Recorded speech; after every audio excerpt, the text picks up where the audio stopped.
En el nombre del Padre, y del Hijo, y del Espíritu Santo. Dios te salve María, llena eres de gracia, el Señor es contigo. Bendita tú eres entre todas las mujeres, bendito es el fruto de tu vientre, Jesús. Santa María, Madre de Dios, ruega por nosotros pecadores, ahora y en la hora de nuestra muerte. Amén. En el nombre del Padre, y del Hijo, y del Espíritu Santo. Amén. Como hemos anunciado, estamos en el día en que enfatizamos la dimensión pastoral. No se nos olvide, sin embargo, que estas dimensiones son inseparables. Así, por ejemplo, si la dimensión de estudio, la dimensión intelectual decae y nos volvemos mediocres, pues eso va a implicar una pérdida también en la dimensión pastoral. O lo contrario. Si fortalecemos y renovamos nuestra dimensión intelectual o espiritual, eso también va a refluir en la dimensión pastoral. Así que no perdamos de vista ese factor unificador, porque finalmente cada uno de nosotros es uno. Tenemos esa unidad interior. Vamos a apoyarnos durante este día, todo el día vamos a apoyarnos en una obra clásica de la vida pastoral. Se llama precisamente La Regla Pastoral, escrita por un gran papa que vivió en el siglo VI. Ese papa es Gregorio, San Gregorio Magno. Es el primero de los Gregorios que a lo largo de la historia de la Iglesia pues han dejado, por supuesto, cada uno su huella. Algunos santos son llamados magnos.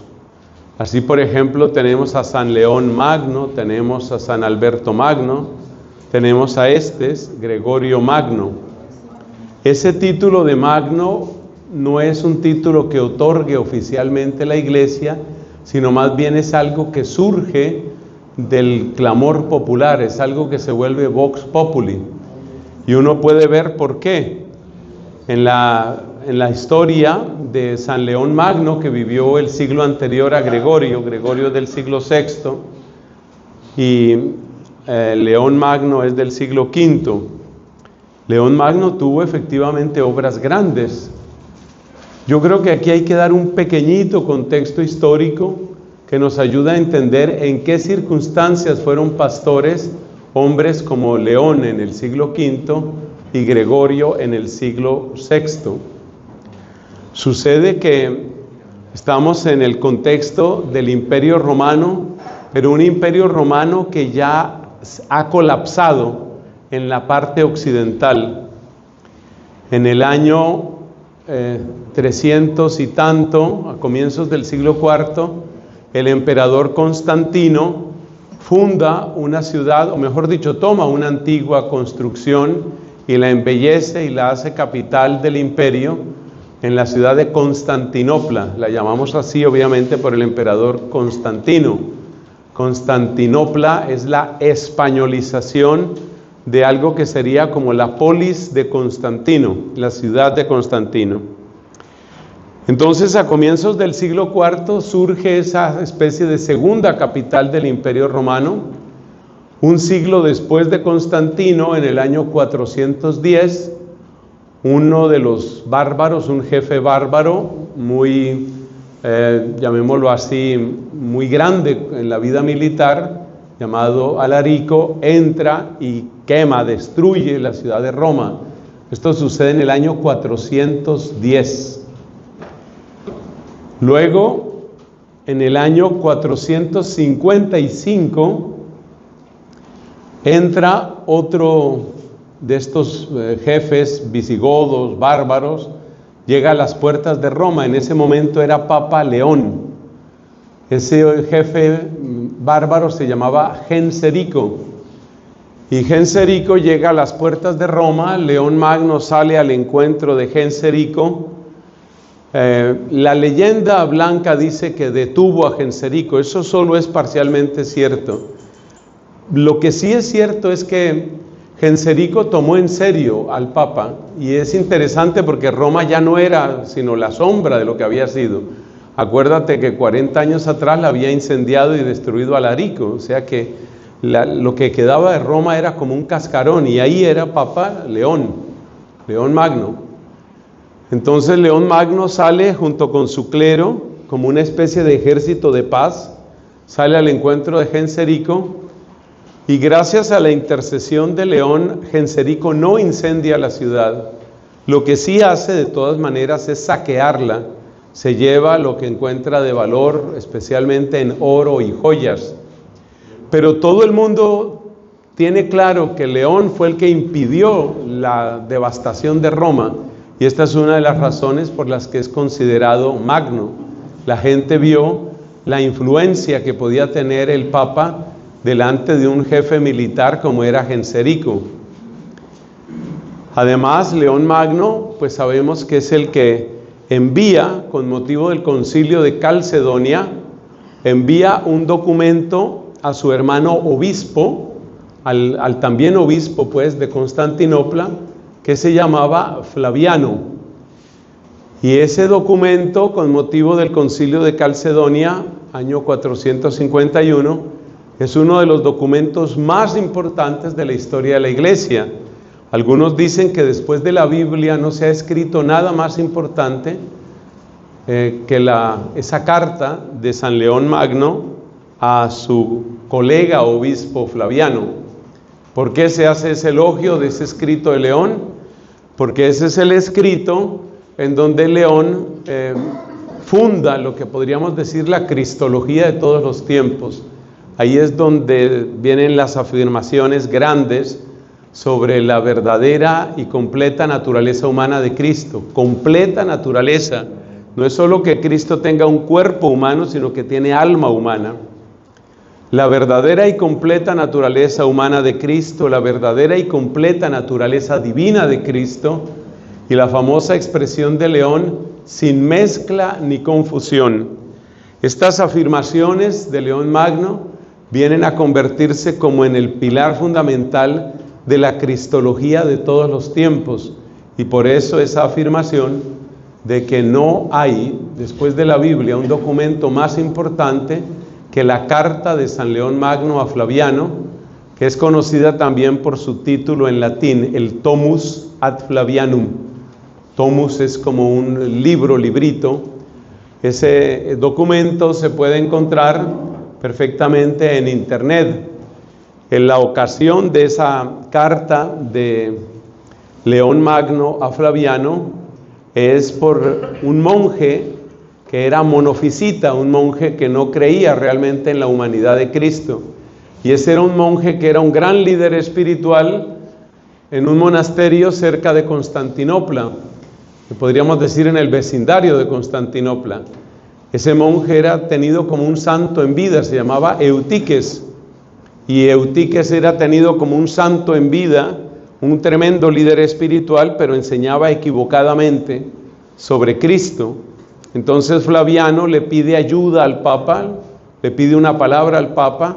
Con motivo también de esa situación se convoca el concilio de Calcedonia, y ahí es donde León Magno, que no asistió personalmente a Calcedonia, envía ese documento, esa carta, que es fundante de toda la cristología en la que ustedes y yo hemos sido formados. Eso viene de León Magno.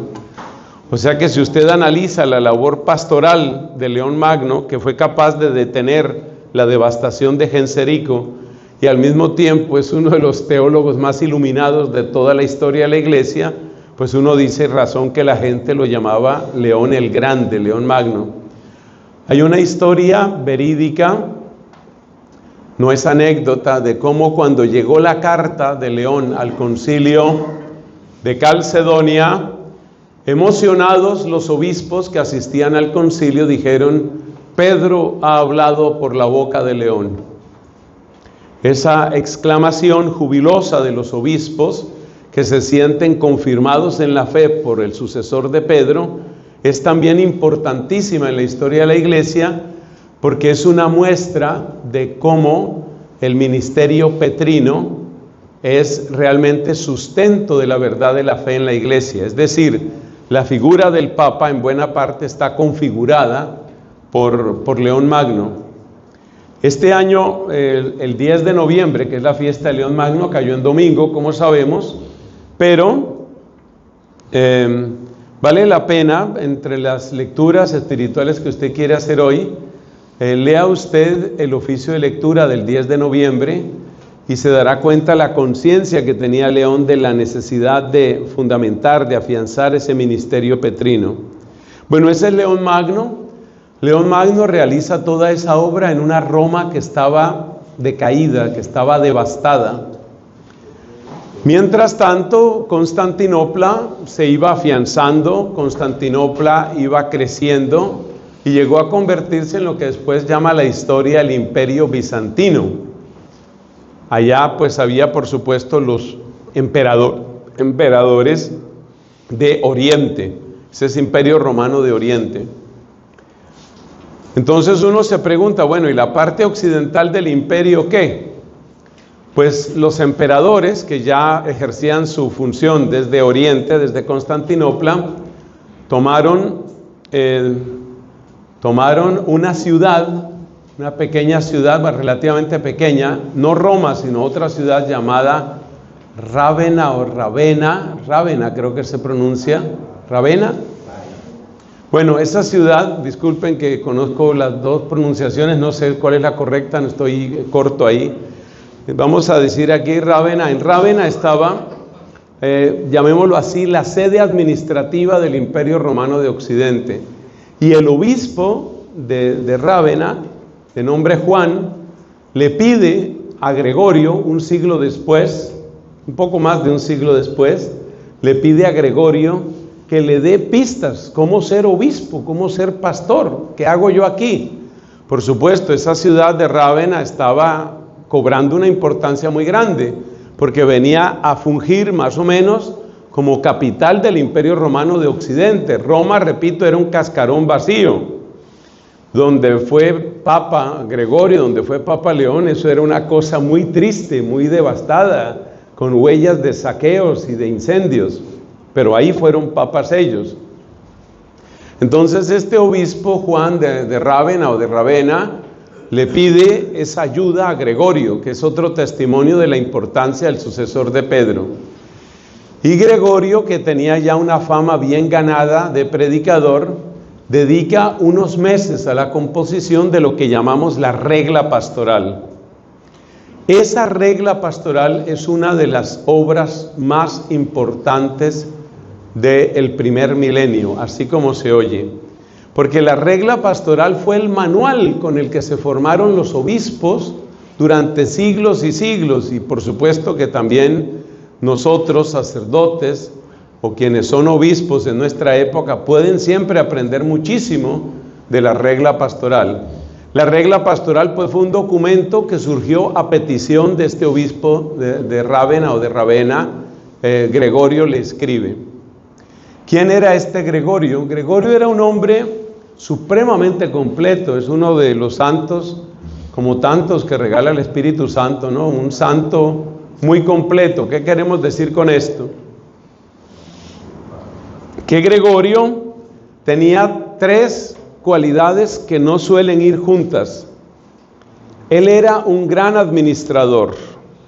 De hecho, él sirvió como prefecto, que era el nombre que le daban en ese momento al que era como lo que hoy llamaríamos un alcalde. Él sirvió como prefecto en la ciudad de Roma.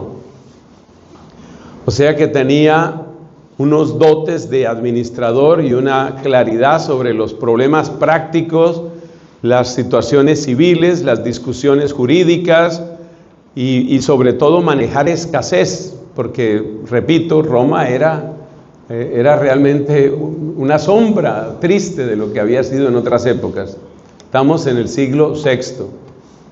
Por cierto, esta es la época en la que veremos aparecer también a otro santo gigantesco que es San Benito. Y San Benito conoció esa Roma. Una de las razones por las que San Benito se hizo monje es porque él trató de formarse en la fe cristiana en Roma, pero la decadencia no era solamente material. Había una decadencia moral, espiritual, una especie de desánimo cínico que dejó profundamente decepcionado a Benito en su juventud. Por eso él se retira a la soledad y en la soledad de Subiaco pues busca al Señor. Pero volvamos a Gregorio. Entonces Gregorio era administrador, era un gran administrador, querido por la gente, pero siente un llamado fuerte de Dios y entonces se hace monje, y ahí entra una segunda dimensión. Es un hombre contemplativo, espiritual. Si usted ha oído hablar del canto gregoriano, ese canto pues tiene su origen en el tiempo y en la obra y en la espiritualidad de San Gregorio, Gregorio Magno. Entonces, Gregorio es un hombre contemplativo, es un monje, es un hombre con una vocación espiritual no solamente para sí mismo, sino que también es un maestro espiritual que ayuda a otros en su camino de santidad. Así que es un administrador magnífico, es un monje contemplativo, santo, y resulta que lo eligen papa. Entonces es un pastor, administrador, contemplativo y pastor. Todo eso es Gregorio. Ya con solo decir estas palabras uno empieza a entender por qué la gente lo llamaba Gregorio el Grande, Gregorio Magno, porque es muy grande lo que hizo. La obra de Gregorio ha quedado para la posteridad a través de sus escritos. Los más famosos son las meditaciones que él hace, o la lección que él hace sobre el libro de Job, y que es conocida como las Morales. Las Morales son reflexiones de vida cristiana a partir del libro de Job. A veces se cita en latín, moralia. Las Morales del libro de Job, obra de San Gregorio Magno. Y la otra obra famosísima de él es esta que estamos mencionando especialmente para el día de hoy, que es la regla pastoral. Mi experiencia, acercándome en general, sin ser patrólogo ni muchísimo menos, mi experiencia es que la lectura de los padres de la iglesia no solamente es saludable para uno como sacerdote, sino que además es mucho más legible que muchos autores recientes. A veces uno puede pensar que los autores recientes son más cercanos a nosotros. A mí por lo menos me sucede que muchos de los escritos de los doctores y padres de la iglesia me parecen mucho más fáciles de comprender. La regla pastoral de San Gregorio se encuentra íntegra en internet, en español. Por supuesto, uno puede buscarla también en su lengua original, en latín o en otras lenguas. Pero quiero decir que está en español. Y lo que vamos a tomar ahora es tiene 4 partes la regla pastoral. Aquí vamos a tomar en esta conferencia unos pedacitos de la segunda parte, y luego en la conferencia de la tarde, si Dios quiere, vamos a tomar una parte de la conclusión. La parte de la conclusión que es bastante más breve. En el formato actual podrían ser unas 2 o 3 páginas únicamente. Eso es lo que nosotros vamos a aprovechar de la regla pastoral. Pero si ustedes quieren ver hasta dónde este hombre era un psicólogo impresionante y un pastor dedicadísimo, un hombre que conocía la naturaleza humana en tanto detalle, deleítense, hermanos queridos, deleítense en la tercera parte de la regla pastoral, que es la parte que podríamos llamar casuística. La parte casuística, o sea, donde él estudia casos. ¿Qué hacer con este tipo de persona? ¿Qué hacer en este tipo de situación? ¿Qué hago con esto? ¿Cómo debo tratar este tema? En esta situación, ¿qué hay que hacer? Tiene una lista larguísima de casos específicos, porque Gregorio estaba convencido, y yo creo que eso es muy sabio, estaba convencido de que la vida pastoral se juega en lo concreto. Uno no puede quedarse solo en grandes principios. Uno tiene que descender a situaciones concretas. Esta persona tiene una tendencia melancólica, esta persona es conflictiva, esta gente no se entiende entre ella. Esas son las situaciones concretas. Y es impresionante el sentido práctico de Gregorio, y como digo, me atrevo a utilizar esa palabra, la penetración psicológica de él. Por eso, durante mucho tiempo, el regalo que siempre se daba a los obispos en su ordenación era la regla pastoral. De hecho, ya sabemos que esta obra fue escrita como regalo para un obispo. El obispo de Rávena o de Rávena fue escrita para eso. Es un regalo para él. Sin embargo, lo que dice ahí no vale únicamente para los obispos, sino más bien es una continua exhortación y también una palabra de ánimo para todos los que tenemos algún encargo pastoral en la iglesia. Sugerencia entonces, esa parte no la vamos a tocar aquí, es bien extensa, es la parte tercera de la regla pastoral donde están casos y casos.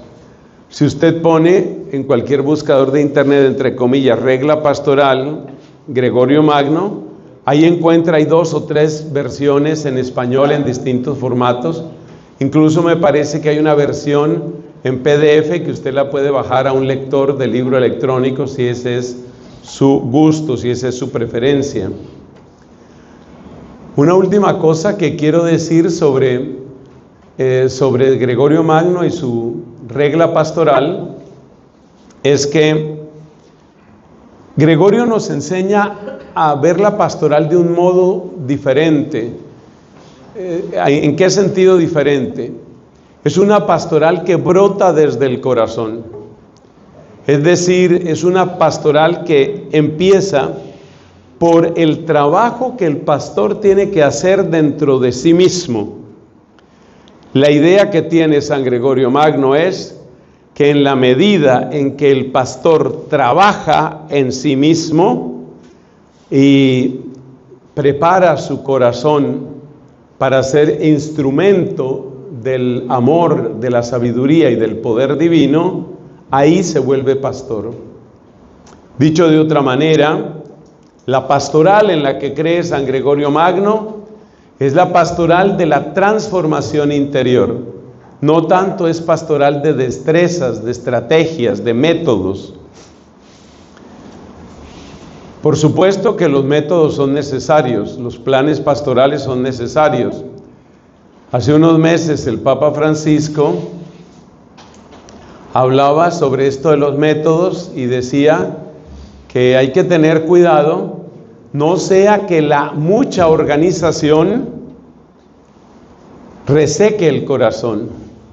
Es decir, el tener muchos organigramas y cronogramas y programas y presupuestos y muchos esquemas. No digo que no sean buenos, pero la multiplicación de esquemas, el ruido de tantos cuadros y esquemas puede de alguna manera tapar, puede cubrir la realidad de un corazón frío, la realidad de un corazón que no ha respondido, que no está respondiendo al amor divino. Así que es algo muy interesante de Gregorio Magno. De algún modo él quiere que la pastoral empiece por dentro del pastor. Es decir, lo primero para él es tener un corazón de pastor y tener una vida santa, una vida que irradia evangelio. Esa es una manera de describir la regla pastoral. Es una vida, la clave pastoral para San Gregorio Magno es que tú seas un radiador del evangelio, que irradies evangelio. Y en la medida en que estás irradiando evangelio, tus palabras, tus decisiones, tus conversaciones, tus planes tendrán sabor de evangelio.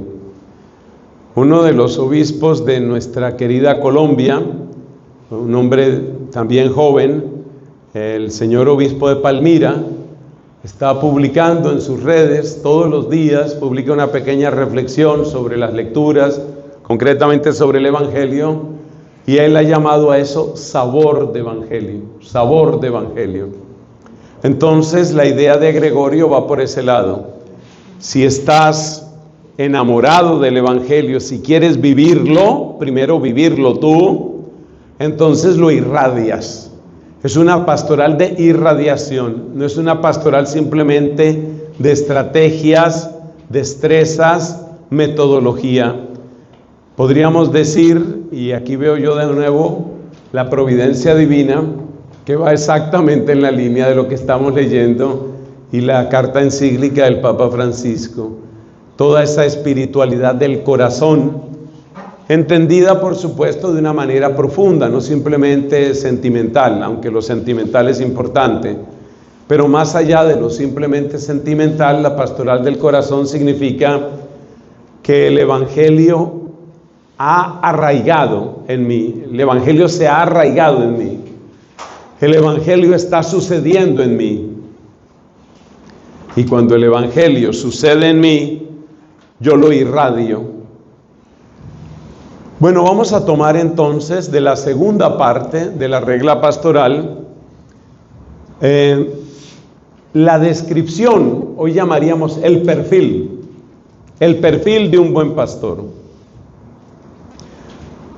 Entonces, lo que tengo aquí, como digo, ustedes lo pueden encontrar en cualquier versión de la regla pastoral. Estamos en la segunda parte.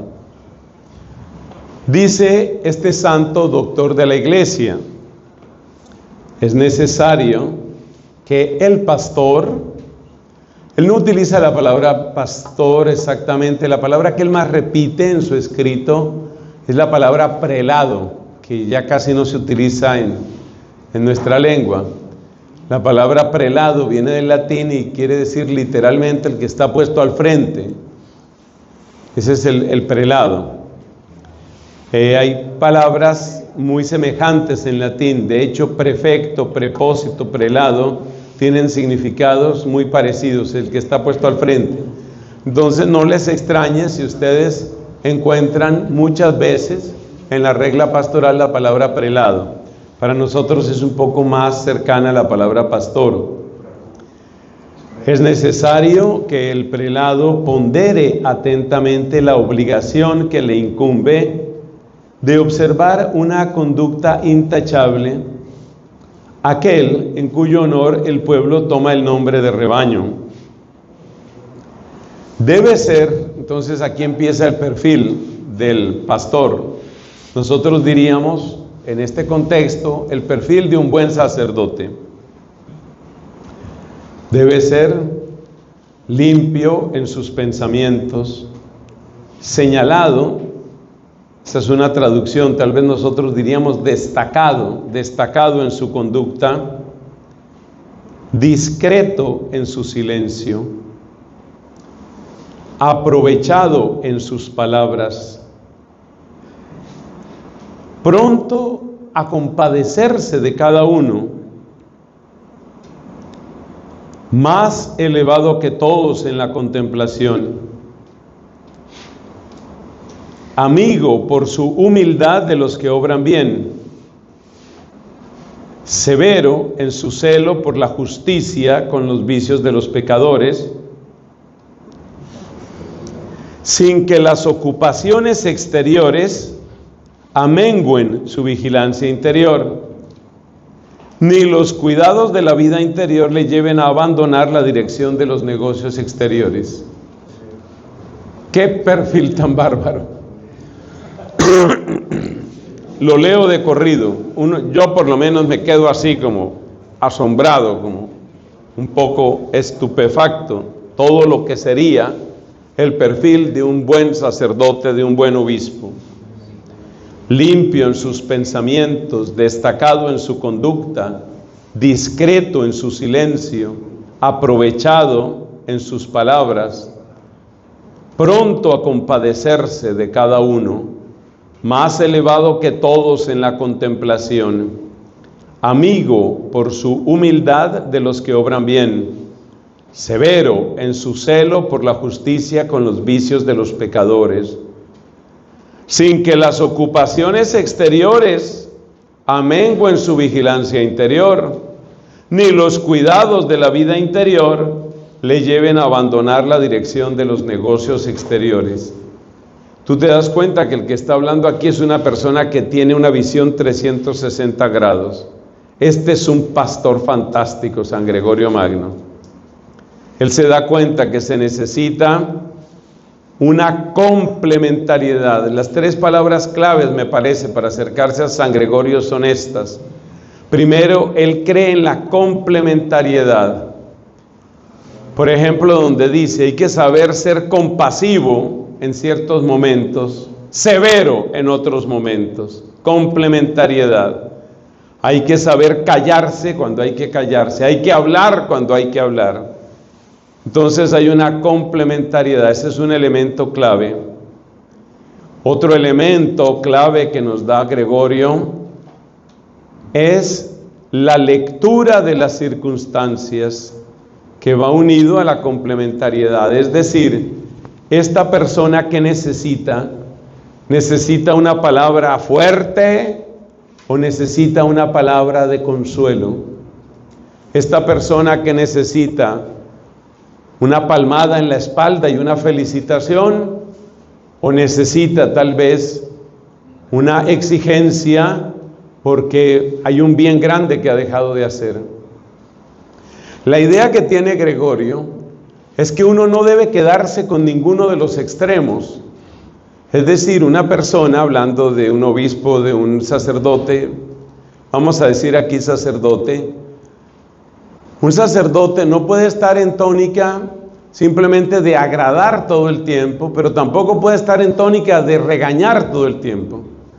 Tiene que tener la complementariedad y tiene que leer las circunstancias. Esto es lo segundo, leer las circunstancias. En este momento, ¿qué es lo que hay que hacer? ¿Qué es lo que hay que hacer? Entonces, las 2 características que estamos viendo, así como rasgos generales de un buen pastor: primero, cultiva virtudes complementarias. Segundo, sabe leer circunstancias. Y tercero, se exige más a sí mismo que a los demás. Esas son las 3 líneas principales de la regla pastoral de San Gregorio. Por temperamento, por historia personal, suele suceder que muchos de nosotros nos vamos a un extremo o al otro. Por ejemplo, nos dedicamos mucho a la contemplación y la vida espiritual y el recogimiento, pero descuidamos cosas prácticas que pueden ser incluso administrativas, económicas, las descuidamos. O lo contrario, que lo va a aparecer después en algunos de los textos que tenemos. Nos fascinamos tanto por los negocios del mundo que descuidamos el cultivo de nuestra unión con Cristo y otros temas que ya hemos tocado en este mismo retiro. Así que la complementariedad, y cada uno tiene que revisarse. No puedo estar todo el tiempo en tónica de animar y comprender y disculpar, pero tampoco puedo estar todo el tiempo en tónica de corregir, regañar, incomodar. Necesitamos las 2 cosas. Esa es la complementariedad que dice Gregorio. Necesitamos la lectura de las circunstancias, que pueden ser circunstancias macro, por ejemplo, la situación del mundo, las presiones de la Agenda 2030, por decir algo, la situación del mundo, pero también la situación de la persona que tengo al frente. Con esta persona que tengo aquí, ¿cómo tengo que obrar? ¿Cuál es la mejor manera de obrar frente a esta historia? Esa mujer que está devastada, ese hombre que está indignado, ese muchacho que está confundido, esa niña que fue abusada, ¿cómo puedo obrar ahí? Lectura de circunstancias. Y lo tercero, siempre la exigencia interior tiene que ser mayor que la exigencia exterior. Pero no es una exigencia marcada simplemente por el deber. Yo estoy asombrado porque esa fue la idea que apareció precisamente en la lectura del desayuno. Eso nos estaba diciendo el Papa. No es simplemente el deber, la búsqueda de la perfección no es porque me toca o porque tengo que dar ejemplo, así me estalle, así me reviente, sino es una exigencia que tiene su fuente en la gratitud, en el amor, en el coloquio íntimo con el Señor. Así que esas 3 líneas son las líneas fundamentales de la regla pastoral. Lo que vamos a hacer ahora, amigos queridos, es examinar un poco cómo explica el mismo Papa Gregorio, cómo explica estos distintos elementos, porque tiene una elocuencia impresionante. Entonces, aquí salieron una serie de puntos, ¿no? Limpio en sus pensamientos, destacado, dice esta traducción, señalado en su conducta. Eso casi no se usa ese español, no sé de cuándo es esta traducción, pero una traducción un poco más cercana sería destacado en su conducta. Bueno, vamos a mirar un poco cómo explica él estos rasgos. Claramente, la idea que él tiene es una idea que también aparece en el santo cura de Ars, que a su manera es otro experto en pastoral. No se nos olvide que el santo cura de Ars, además de muchas cosas sobrenaturales que le pasaron y que él mismo hizo que pasaran, pues el santo cura de Ars transformó completamente esa población. Yo creo que eso es de lo más grande que se puede decir de un sacerdote, ¿no? Transformó una comunidad. Bueno, pues una idea del santo cura de Ars es lo que a veces se llama la escalera, ¿no? La escalera tiene peldaños. Y la idea del santo cura de Ars es que el sacerdote tiene que estar por lo menos un peldaño por encima. Entonces dice, si el sacerdote es santo, la versión así cortica es esta: si el sacerdote es santo, el rebaño será bueno. Si el sacerdote es bueno, el rebaño será mediocre. Si el sacerdote es mediocre, el rebaño será malo. Si el sacerdote es malo, el pueblo estará perdido. Es la escalerita que nos presenta el cura de Ars, ¿no? Entonces es la misma idea que tiene Gregorio. Es la idea de que nosotros tenemos que ir delante, pero tenemos que ir delante fundamentalmente en la unión con Cristo, en la santidad. Y ese es el tono que vamos a encontrar tanto en estos textos como en lo que ustedes van a recibir. Ese documentico, esa hoja que ustedes van a recibir después de esta predicación, está tomada también de la regla pastoral, obviamente de otro texto para no repetirlo de ahora. Y ustedes se darán cuenta que este hombre era de una exigencia impresionante. O sea, realmente él quería que su gente fuera santa. Y para mí es muy llamativo que la Roma, ya esto lo he dicho como 2 veces, la Roma en la que él vivió era una Roma devastada. Acuérdate que fue la Roma de la que sintió asco San Benito. Había un ambiente realmente de desánimo, de cinismo, de decadencia. Esa es la palabra, decadencia. Y en medio de esa decadencia, la propuesta pastoral de San Gregorio es: necesitamos prelados santos. Aquí no nos vamos a dedicar a llorar sobre la leche derramada. Aquí lo que necesitamos es prelados santos. Bueno, ¿qué nos dice Gregorio sobre esto de los pensamientos limpios? Él llama a los sacerdotes directores de almas. Como él conocía muy bien la parte civil y militar, él sabía lo que era dirigir cuerpos y lo que era dirigir empleados, llamaríamos nosotros. Entonces dice esto: el sacerdote, el director de almas, debe ser limpio en sus pensamientos, de suerte que no se contamine con ninguna impureza el que debe desempeñar un ministerio tal que ha de purificar de sus manchas los corazones ajenos.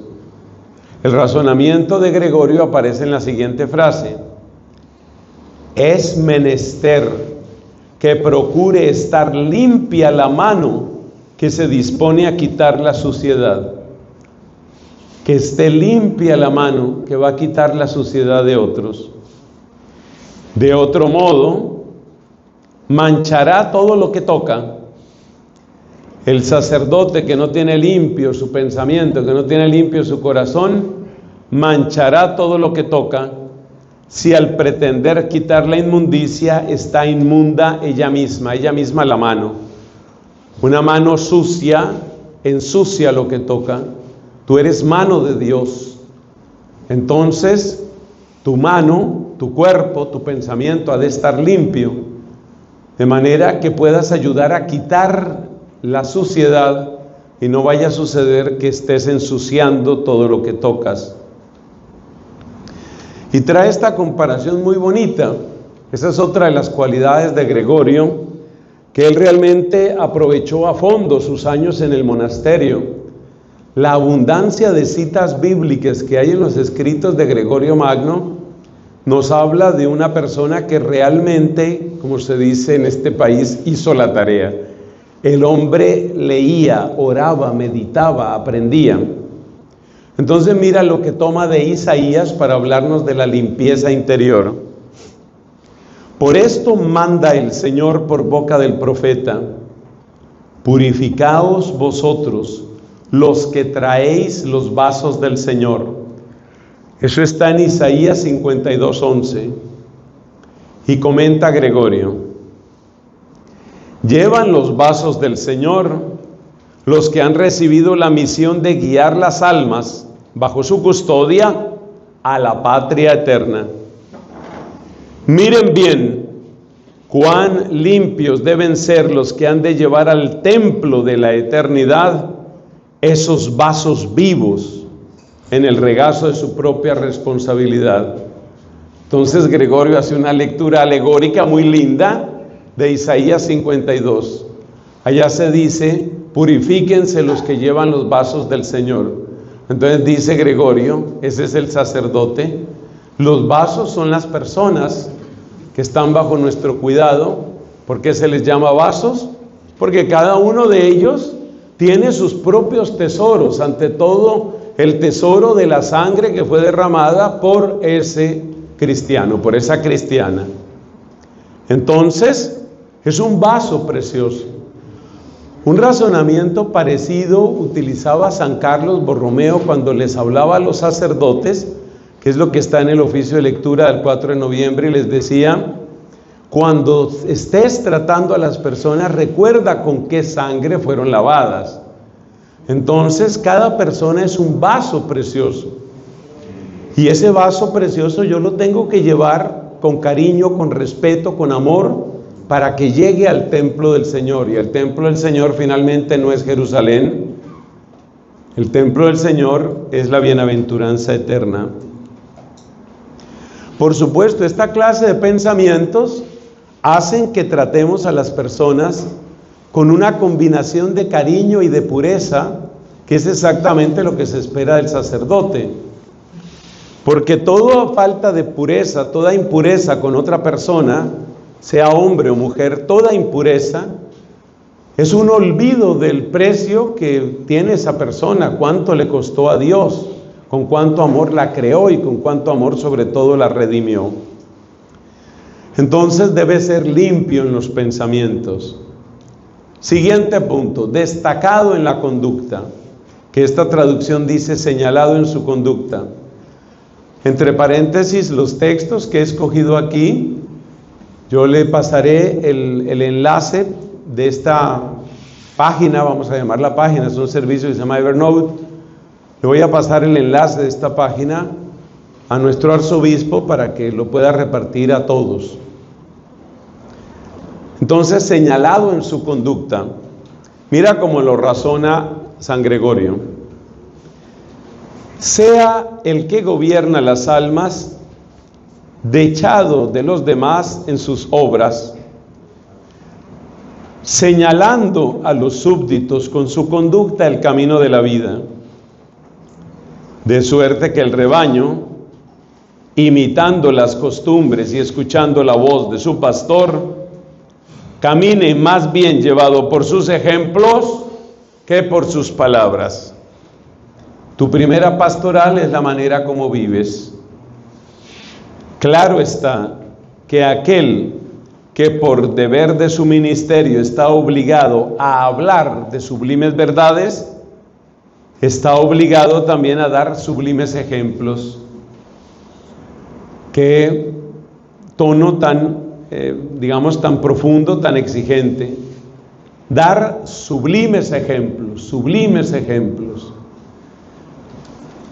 En esto creo que conviene recordar una frase que uno siempre la escucha cuando hace estudios de pedagogía. La licencia primera que tuve, porque me lo mandó la comunidad, fue licenciado. Yo soy licenciado en filosofía y ciencias religiosas, y por supuesto a nosotros nos daban toda la formación pedagógica.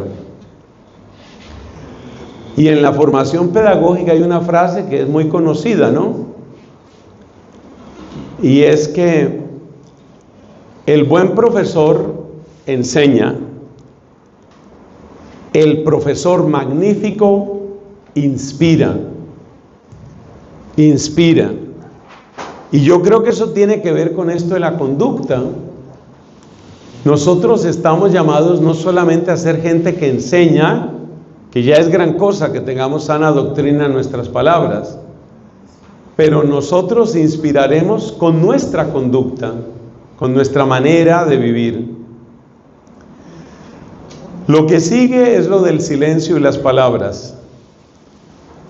Mira la elocuencia de este hombre.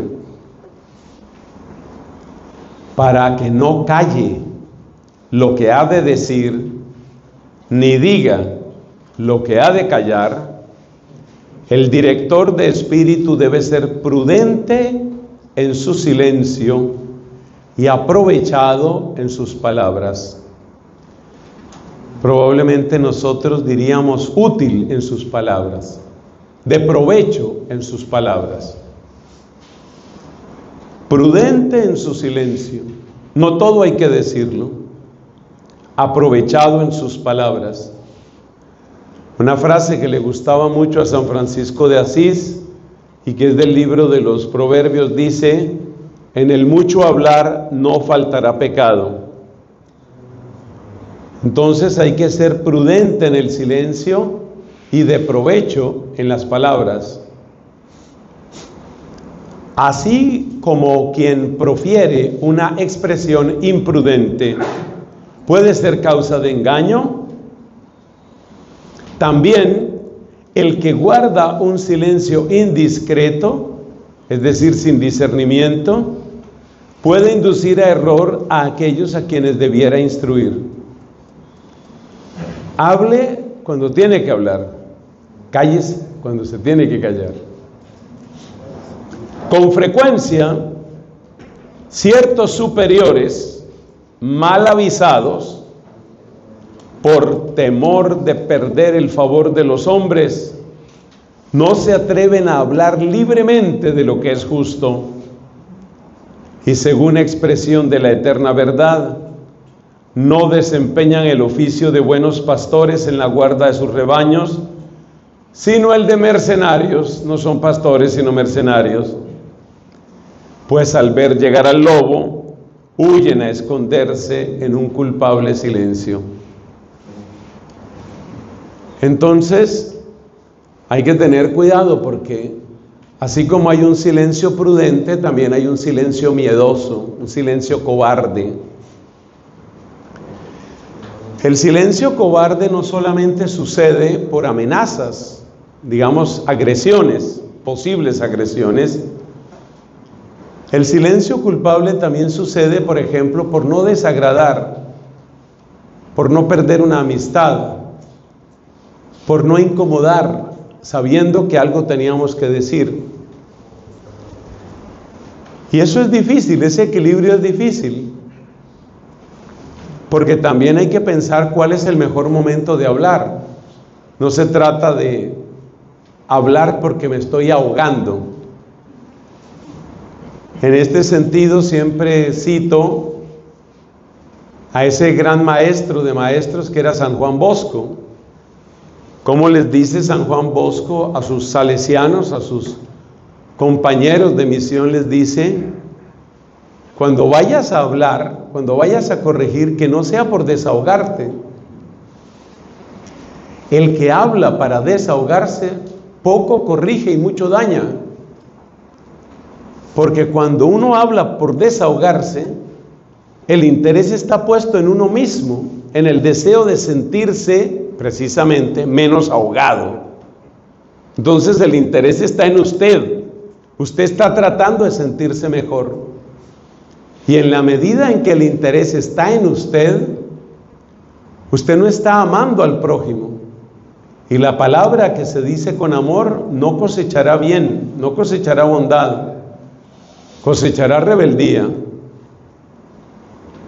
Por eso uno tiene que tener cuidado de que cuando vaya a hablar, realmente sea el amor lo que lo mueve a uno. Porque si estoy hablando solamente por desahogarme, estoy amándome malamente a mí mismo. Y la otra persona que no se siente amada, se siente agredida, se siente atacada. Y entonces, de las palabras dichas simplemente por desahogo, se cosecha rebeldía y a menudo la situación empeora en vez de mejorar. Hay una historia de los orígenes, de los primeros años de nuestros hermanos franciscanos. Sucede que en aquella época eran todavía pocos, relativamente pocos, los frailes menores, que ese es su nombre oficial. Y había uno que era especialmente fastidioso, o tal vez más que fastidioso, era una carga para otros por sus irresponsabilidades, por su mediocridad. Y entonces fueron a decirle a Francisco: habla con fulanito, dile, estamos hasta aquí, estamos fastidiados. Y Francisco decía: todavía no estoy listo, todavía no estoy listo. Y así pasaron varios días o muchos días. Finalmente Francisco, pasado bastante tiempo, habló con el fraile y el fraile se enmendó. Entonces le preguntaban al santo: ¿por qué no le hablaste antes? Y respondió: porque no lo amaba lo suficiente. Si yo voy a hablar solamente porque estoy fastidiado, mi palabra sale mal, sale sin amor, sale únicamente marcada por el amor a mí mismo. Pero cuando ya hablo por amor, seguramente esa palabra siembra una buena semilla. Pasemos a otro punto. Como ustedes se dan cuenta, esto es un tesoro. Yo estoy aquí sacando simplemente fragmentos, pero usted tiene la obra completa. Dice este papa que el sacerdote, el prelado, debe estar pronto a compadecerse de cada uno y a la vez más elevado que todos en la contemplación. ¿Por qué junta estas dos cosas, la compasión y la contemplación? Porque la compasión es como una condescendencia, es como bajar a la necesidad del otro. Y la contemplación es como un ascenso a la altura de la bondad divina.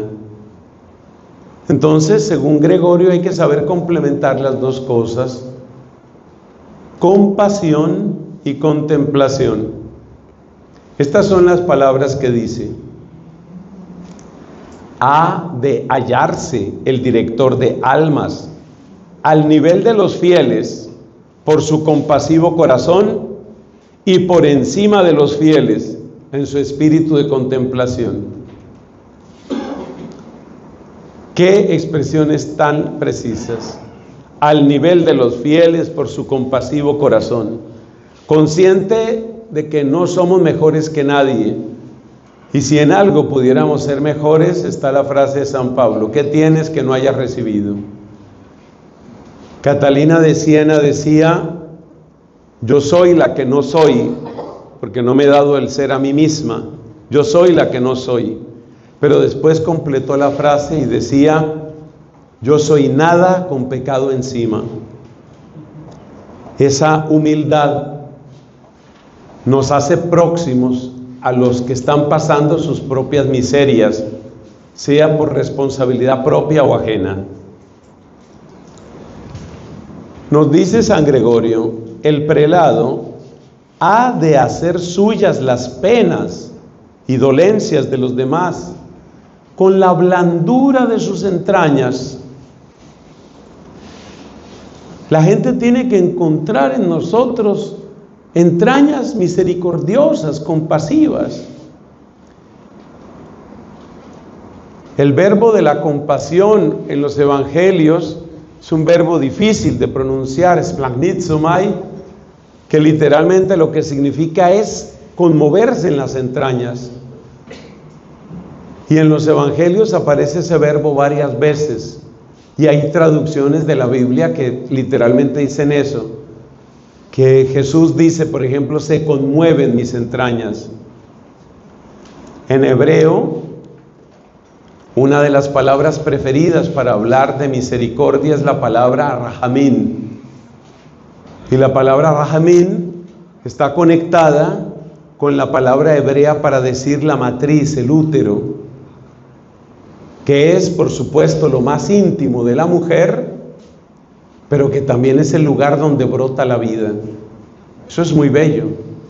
La misericordia de Dios es como la matriz que acoge, que recibe, que de modo íntimo ama y que está dispuesta a dar vida. Entonces nosotros tenemos que tener entrañas de misericordia y tiene que notarse la misericordia. A Jesús se le notaba que se compadecía de muchas maneras, pero por citar solo un pasaje, ustedes recuerdan que en ese del joven rico, dice la versión de San Marcos, dice: lo miró amándolo, lo miró con amor. O sea que la gente que estaba ahí se dio cuenta de que los ojos de Cristo irradiaban ese amor. Cristo no era una estatua de mármol o de cera. A Cristo se le notaba el dolor, la tristeza, el abandono.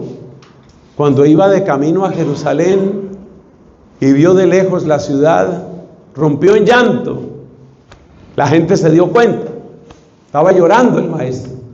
¿Por qué lloraba? Jerusalén, que matas a tus profetas.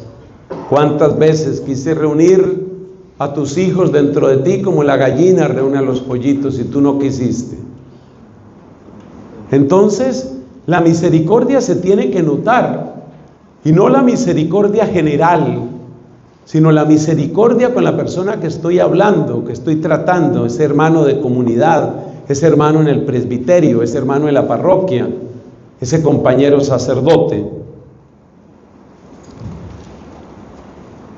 Así que el sacerdote ha de hacer suyas las penas con la blandura de sus entrañas, mientras por otra parte, en sus ansias de las cosas del cielo, ha de elevarse sobre sí mismo. Y ahora mira la explicación que da este Santo Papa.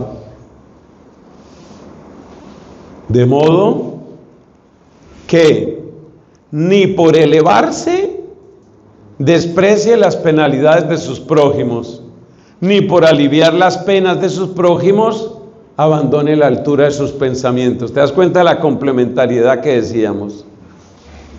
Ese es el sacerdote. Está así, cercano y compasivo, y a la vez elevado y contemplativo. Amigo por su humildad de los que obran bien, severo con los vicios. Sea además el pastor asequible y bondadoso con los que obran bien. Esto me llama la atención, porque uno normalmente piensa para el sacerdote ser bondadoso con los que están equivocados, los pecadores. Pero esta frase del Papa es muy interesante. Dice: asequible con los que obran bien. Esa también es una expresión de misericordia. Animar al que está obrando bien, eso es misericordia. Misericordia no es solamente compadecerse del que está obrando mal. Hay que animar al que está obrando bien, porque le cuesta, porque se cansa, porque necesita una voz de aliento, porque muchas veces necesita una palabra que le fortalezca, que le anime, que le confirme. Nunca se manifieste altanero con los buenos.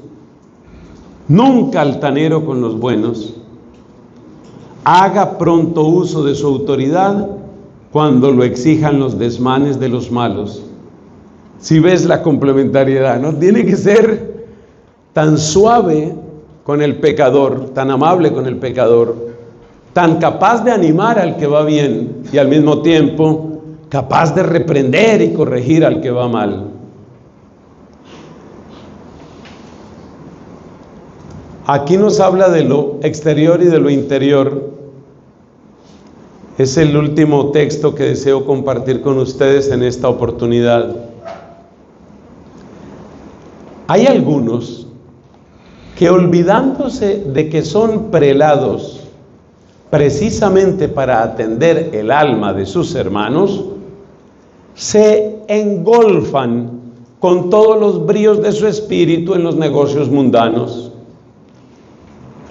Esta descripción psicológica que hace Gregorio aquí a mí me parece impresionante, porque uno puede reconocerse o reconocer gente que uno conoce en esto. Miren, cuando tienen ocupaciones mundanas, trabajan con agrado. Si estas les faltan, viven día y noche en continua desazón por tenerlas. Y mientras se hallan inactivos por falta de tales negocios, encuentran mayor fatiga en su mismo descanso. Si por ventura se ven abrumados de quehaceres, estoy estresado, estoy lleno de cosas, estoy repleto. Si se ven abrumados, están en sus delicias y solo consideran trabajoso y pesado si no trabajan en negocios temporales, de donde resulta que mientras se complacen en los afanes que les ocasiona el estrépito del mundo, ignoran por completo los negocios del alma en que debieran instruir a los demás. Una vez estaba visitando una parroquia de mucha actividad en el sur de Bogotá y me quedó un poquito de pesar, un poquito de tristeza, porque este era un sacerdote que se parece mucho a esta descripción. Él había fundado no sé cuántas cosas y habría un colegio aquí y un ancianato allá, y esta obra estaba metido sobre todo muchas cosas de esos negocios temporales. Pero el único elogio que decía la gente de este sacerdote era: es un gran administrador, un gran administrador y un gran administrador. Nadie decía otra palabra sobre él.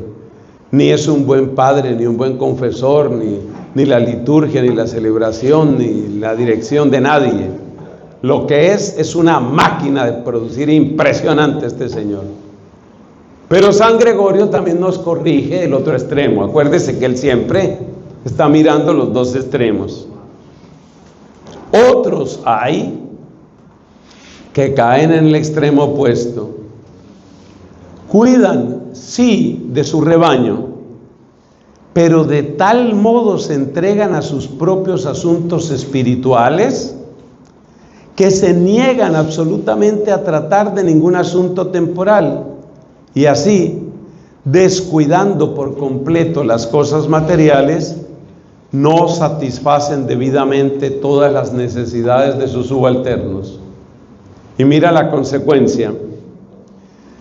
Su misma predicación llega a veces a ser objeto de desprecio, porque si bien reprenden las malas obras de los pecadores, no se cuidan de remediar las necesidades de la vida presente y por tanto no se les oye con interés.